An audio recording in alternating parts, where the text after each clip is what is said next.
दोस्तों, इस वीडियो में हम जानेंगे कि कैसे महात्मा बुद्ध एक राजकुमार से साधु बन गए और कैसे इन्होंने ज्ञान की प्राप्ति की। जब राजा सुधोधन के यहाँ बुद्ध का जन्म हुआ तो पिता ने ज्योतिषियों को बुलाकर बुद्ध का भविष्य पूछा। ज्योतिषियों ने कहा कि या तो यह सम्राट होगा या फिर यह एक महान साधु बनेगा। एक तरह से देखा जाए तो सच्चा सम्राट भीतर से साधु ही होता है। जब ज्योतिषियों की भविष्यवाणी राजा ने सुनी तो वे घबरा गए कि मेरा बेटा साधु हो जाएगा, ऐसा ठीक नहीं होगा। राजा ने पूछा, कोई उपाय बताइए कि मैं चाहता हूँ कि राजा का पुत्र राजा ही बने। ज्योतिषियों ने कहा कि इसका लालन पालन पूरा जीवन बड़ी ही सावधानी में बिताना होगा, अर्थात आपका पुत्र सिद्धार्थ कभी किसी बूढ़े व्यक्ति को ना देखे, कभी किसी बीमार व्यक्ति को ना देखे और कभी किसी मरे हुए व्यक्ति को ना देखे। जब तक ऐसा होगा तब तक वे राजा ही बने रहेंगे। अगर ऐसा नहीं हुआ तो वे साधु बन जाएंगे। राजा सुधोधन ने अपने पुत्र सिद्धार्थ के लिए बढ़िया से बढ़िया, बड़े से बड़े महल, अच्छे से अच्छे भोजन, दास दासियां और खाने पीने का सामान आदि वस्तुओं के ढेर लगा दिए।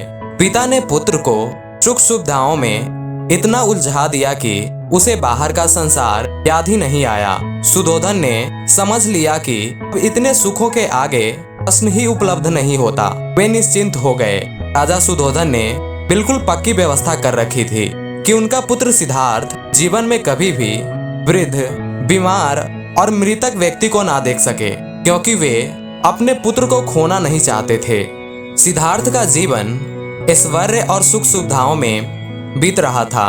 उनके जवान होने पर एक सुंदर कन्या यशोधरा से उनका विवाह हो गया।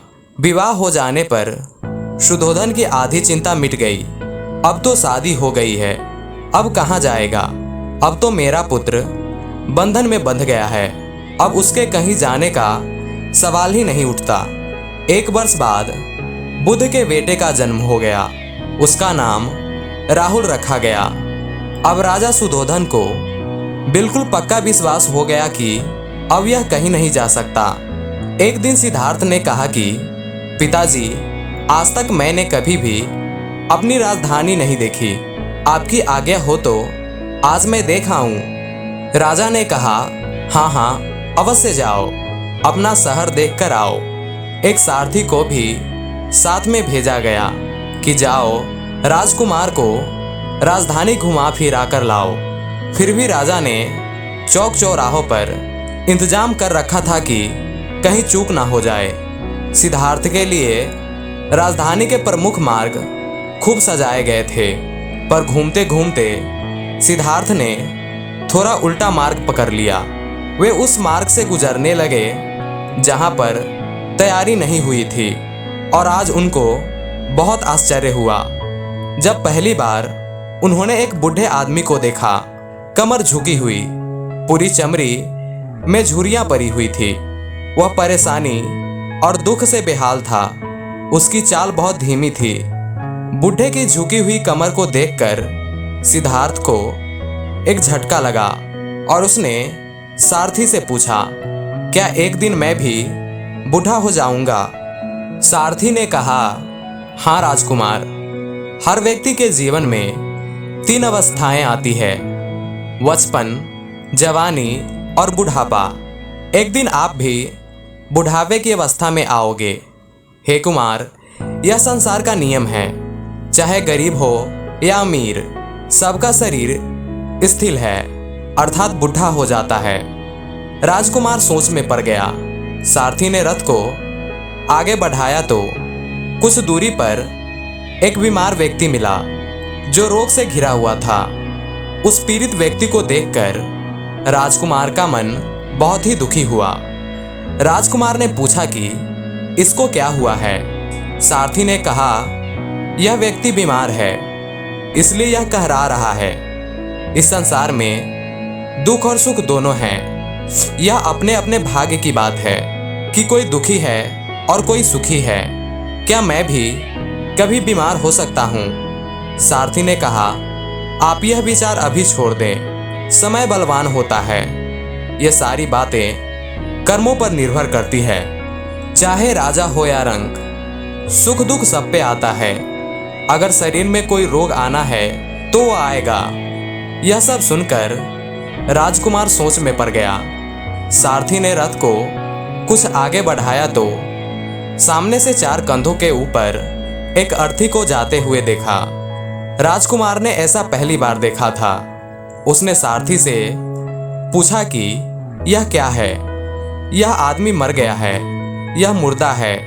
जो व्यक्ति मर जाता है उसको बांधकर शमशान भूमि ले जाते हैं, फिर वहां पर उसे जला दिया जाता है। राजकुमार ने कहा, क्या सबको मरना पड़ता है? सारथी ने जवाब दिया, हाँ, सबको मरना पड़ता है। यह मृत्यु लोक है।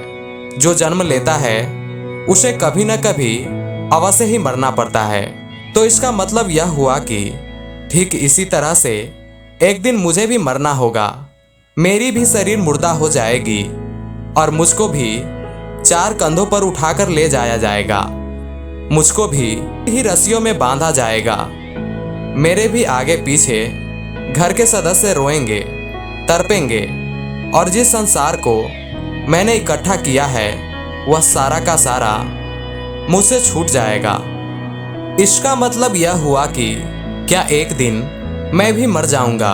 क्या एक दिन यशोधरा भी मर जाएगी? क्या एक दिन मेरा राहुल भी मर जाएगा? सारथी ने कहा, हाँ राजकुमार, एक दिन मैं भी मर जाऊंगा। आप भी मरेंगे, यशोधरा भी मरेंगी और राहुल भी मरेगा, क्योंकि यह सब मरने के लिए ही पैदा होते हैं। उस रात सिद्धार्थ सो न सके। सोचने लगे कि क्या संसार में इतना दुख है, रोग है, बुढ़ापा है और ऐसे में मैं खा पी कर कैसे जी सकता हूँ? नहीं नहीं, ऐसा मुझसे नहीं हो सकता।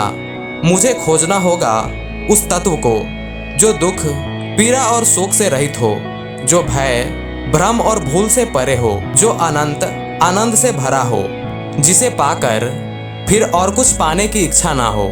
सिद्धार्थ वैराग्य के शिखर तक पहुंच चुके थे। बस उसी रात को उन्होंने घर छोड़ दिया और सारथी से कहा कि मुझे नगर के सीमा से दूर ले चलो। नगर से बाहर पहुंचकर वह सारथी को लौटा दिया। फिर कई दिनों तक वन में चलते गए।